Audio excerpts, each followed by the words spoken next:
Bismillahirrahmanirrahim. Assalamualaikum warahmatullahi wabarakatuh.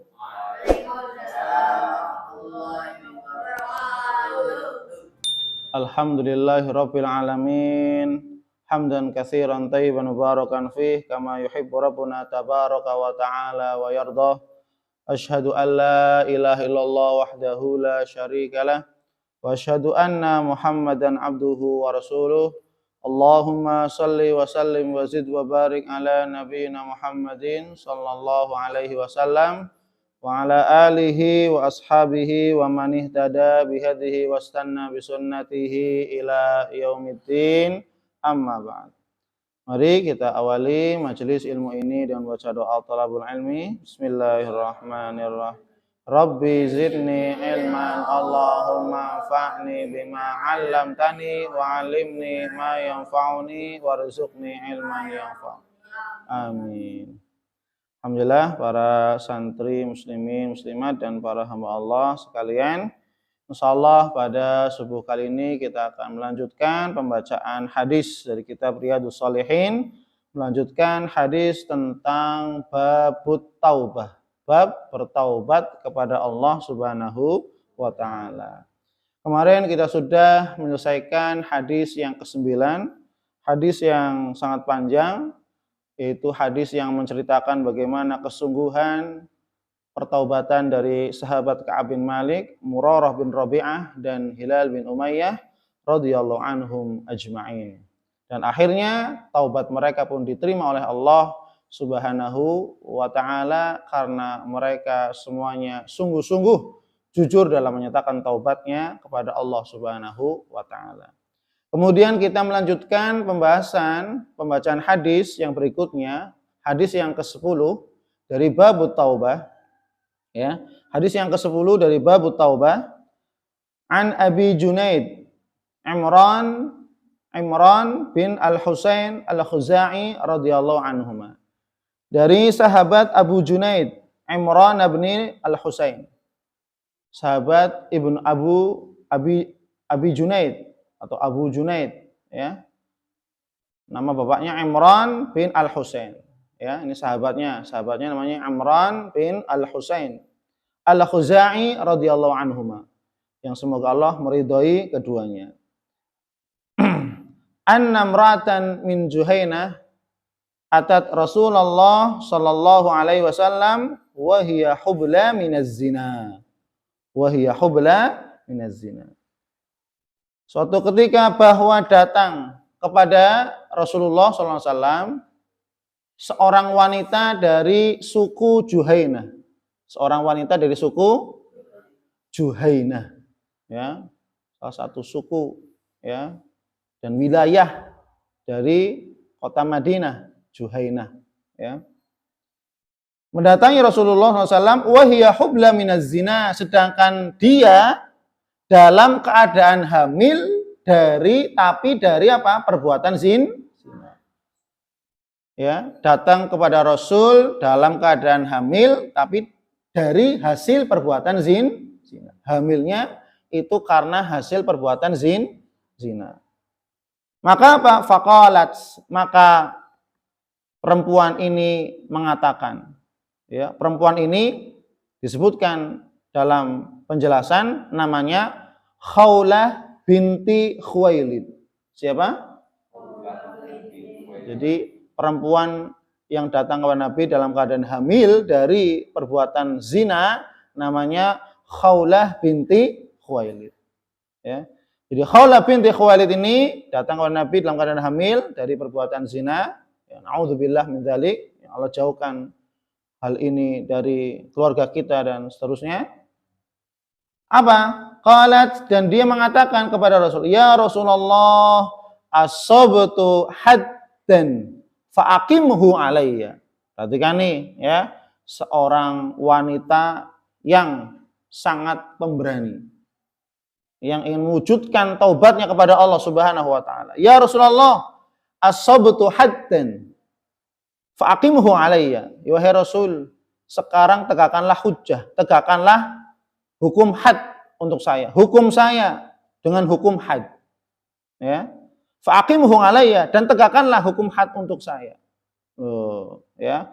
Dia mengatakan, saya telah berbuat zina yang menjadikan saya untuk dapat dijadikan atau dihukumi hukum had.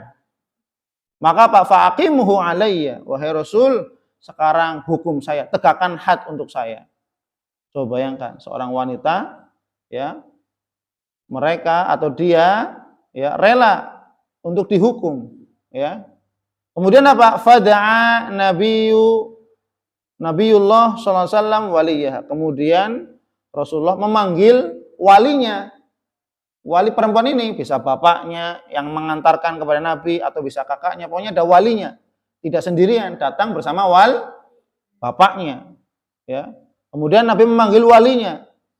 Faqala, kemudian Rasul mengatakan kepada walinya atau yang bertanggung jawab kepada perempuan ini, Khawlah binti Khuwailid, ahsin ilaiha, berbuat baiklah kepadanya, urus yang benar gitu kalau bahasa kita. Urus yang benar dulu, fa idza wada'at fa'tini fa fa'ala fa amara biha Nabiullah SAW. Urus yang benar ini, kalau ini lahir, wanita ini lahir, datangi lagi saya. Datangi lagi saya.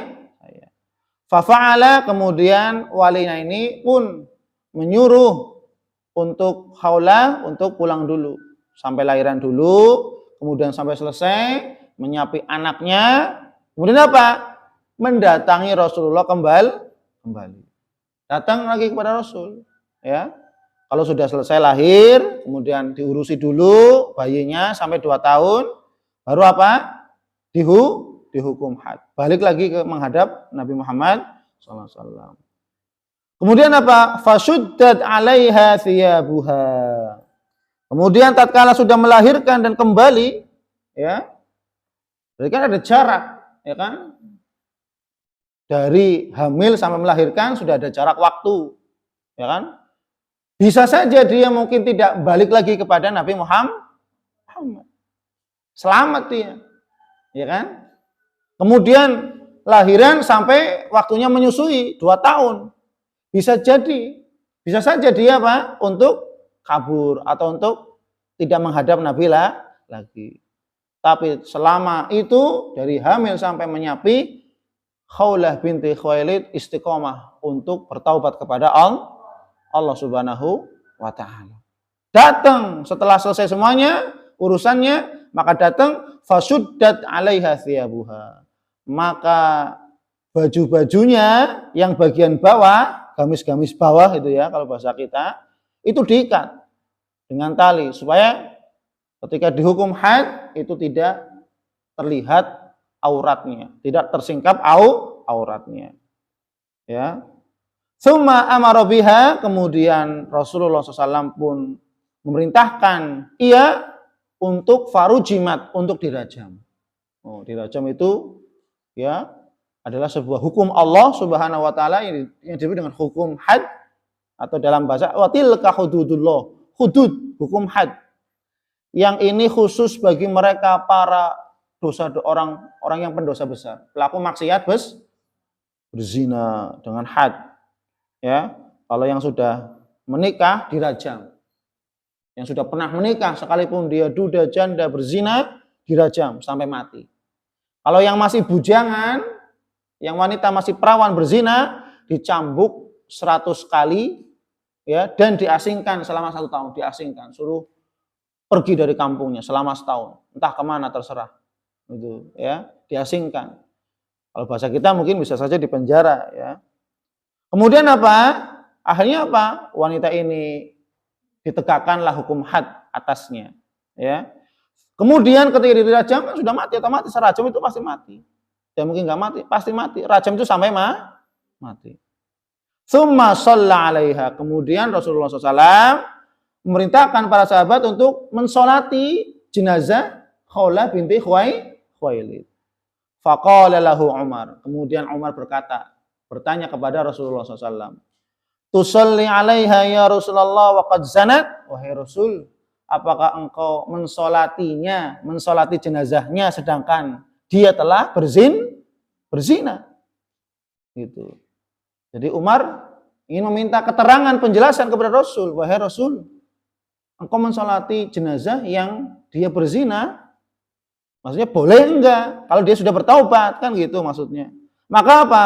Rasul mengatakan, laqad tabat taubatan. Ya Umar, wahai Umar, sesungguhnya dia telah bertaubat kepada Allah. Lau qusimat baina sab'ina min ahlil Madinah lawasi'athum. Loh, ini kata Nabi. Wahai Umar, kalau seandainya taubatnya perempuan ini, kesungguhan taubatnya perempuan ini dibagikan kepada 70 orang penduduk Madinah. Ini taubatnya ini kalau bisa kelihatan ya, taubatnya itu dibagikan kepada 70 orang Madinah yang mereka bermaksiat kepada Allah. Ya. Maka apa? Taubat ini ketika dibagikan sungguh cukup untuk menebus dosa-dosa mereka. Coba bayangkan, berarti apa? Pahalanya sangat besar. Taubatnya diterima oleh Allah Subhanahu wa Ta'ala. Nabi mengatakan demikian. Kalau seandainya taubat perempuan ini dibagikan kepada 70 orang Madinah yang mereka semua 70 itu pelaku maksiat, dibagikan, niscaya taubat yang dibagikan itu akan menghapus dosa-dosa mereka. Seluruhnya dosa-dosa mereka akan terhapus. Ini menunjukkan bahwasanya apa? Taubat wanita ini bukan taubat yang sembarangan. Sungguh-sungguh dalam bertaubat kepada Allah Subhanahu wa Ta'ala. Kemudian Rasul bertanya kepada Umar, wa hal wajadta afdala min anjadat bi nafsiha lillahi azza wa jalla. Wahai Umar, apakah engkau pernah mendapati seseorang yang lebih baik, lebih utama dari apa? Anjadat bi nafsiha lillah. Orang yang mengorbankan nyawanya, orang yang mendermakan jiwanya untuk Allah. Kenapa? Bisa saja tadi wanita ini Khawlah binti Khuwailid ketika menunggu masa lahiran, menunggu masa menyapi, bisa saja dia kabur. Ya enggak? Bisa saja kabur. Maka apa? Karena keistiqomahan dia, kesungguhan dia, kejujuran di hatinya untuk bertobat kepada Allah, siapa? Dia rela mengorbankan nyawanya, menghapuskan dosa-dosanya untuk Allah Subhanahu wa Ta'ala. Supaya apa? Besok di hadapan Allah membawa pahala yang besar. Tidak ada dosa zina lagi. Kenapa? Karena sudah dihukum oleh Allah di dunia. Paham? Jadi apa? Dihukum di dunia dengan dirajam, maka besok ketika menghadap Allah sudah tidak membawa lagi catatan di buku catatan amalnya dosa sudah dihapus oleh Allah. Kenapa? Karena sudah dihapuskan di dunia. Ya, makanya apa? Orang kalau maksiat tobat di dunia. Supaya apa? Supaya apa? Kita tidak membawa dosa-dosa kita menghadap Allah Subhanahu wa Ta'ala. Ya. Rawahu Muslim, hadis ini diriwayatkan oleh Imam Muslim. Maka dari hadis ini ada beberapa faedah yang bisa kita ambil. Yang pertama adalah di antara akhlak seorang mukmin adalah merasa tersiksa, merasa gelisah, dan merasa menyesal apabila mengerjakan dosa. Ini sifat orang beriman. Ya, orang beriman itu kalau berbuat dosa itu gelisah hatinya, nggak tenang. Ya, berbeda dengan orang munafik, orang kafir. Kalau berbuat dosa tenang, biasa saja. Tapi kalau orang beriman setelah berbuat dosa maka dia merasa gelisah, merasa tidak nyaman, merasa panik, hatinya gelisah dan merasa menyesal. Ini yang disebut dengan Nabi apa? Dalam hadis, al-ithmu mahaka fi sodrika wa karihta ayyat tali alaihin. Dosa itu bagi orang beriman itu sifatnya dosa itu apa? Mahaka fi sodrika. Menjadikan hati itu gelisah, tidak tenang. Itu sifat dosa. Itu hanya dirasakan bagi orang yang punya ketika berbuat dosa, dia merasa gelisah hatinya, enggak tenang. Sampai tidur pun susah. Kenapa? Memikirkan dosa-dosanya kepada Allah Subhanahu wa Ta'ala. Maka apa? Ini sifat orang beriman. Tapi kebalikannya sifat orang kafir, orang munafik, ketika berbuat dosa, tenang, merasa aman dari azab Allah, terbebas, nyaman. Ini berarti ada tanda sifat kemunafikan. Kenapa? Ketika dia berbuat dosa, hatinya tidak takut kepada Allah. Maka introspeksi, apakah hati kita ketika berbuat dosa takut atau tidak? Kalau takut, bersyukur, berarti adanya iman kepada Allah. Kenapa? Takut kita kepada Allah Subhanahu wa Ta'ala. Dan memiliki keinginan keras untuk membersihkan dirinya dari dosa. Seperti Khawlah binti Khuwailid. Begitu tekadnya yang kuat. Tekad yang kuat untuk apa? Membersihkan dosa-dosanya. Sehingga bertemu dengan Allah dengan tidak membawa dosa berzina. Walaupun hal itu mengakibatkan kematiannya. Meskipun dengan cara kita membersihkan dosa itu, kita kehilangan nyawa kita. Yang penting apa? Kita bertemu dengan Allah tanpa membawa dosa. Ini sebagaimana yang dilakukan oleh siapa? Perempuan tadi, namanya siapa? Khawlah binti Khuwailid. Ya. Kemudian yang kedua, hukuman yang diberikan di dunia dapat menghapuskan dosa atau maksiat bila disertai dengan penyesalan dan taubat. Artinya tadi, dosa-dosa yang berada di dunia, yang dilakukan di dunia, kalau dia bertaubat di dunia dan menjalani hukuman seperti tadi, Khawlah binti Khuwailid, maka ketika bertemu dengan Allah, maka dia tidak membawa dosa. Kenapa? Karena sudah ditebus di dunia. Karena sudah mendapatkan hukuman di dunia. Dihukum di dunia dengan hukum had, dengan syariat Islam.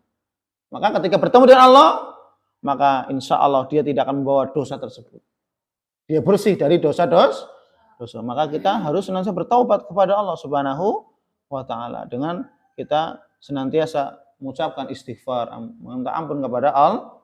Kemudian yang ketiga, hukuman zina tidak dapat dilaksanakan kepada perempuan yang sedang hamil. Nggak boleh.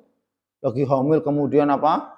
Dicambuk atau dirajam, menyakiti, menzolimi Islam, tidak. Tapi apa?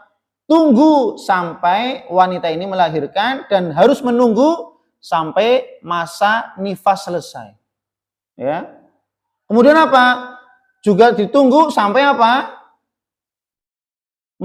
Bisa menyapi atau disapi anaknya disapi. Ya, menunggu, ya. Baru ditegakkannya hukum had, ya. Meskipun ya disusui oleh orang lain juga bisa. Ya, supaya dia bisa cepat untuk ya membersihkan dosa-dosanya, maka mungkin selama penyapihan ibunya hanya nyusui setahun, kemudian dialihkan kepada ibu yang lain untuk menyusuinya. Bisa juga, ya. Tapi Khawlah binti Khuwailid menyusui, ya.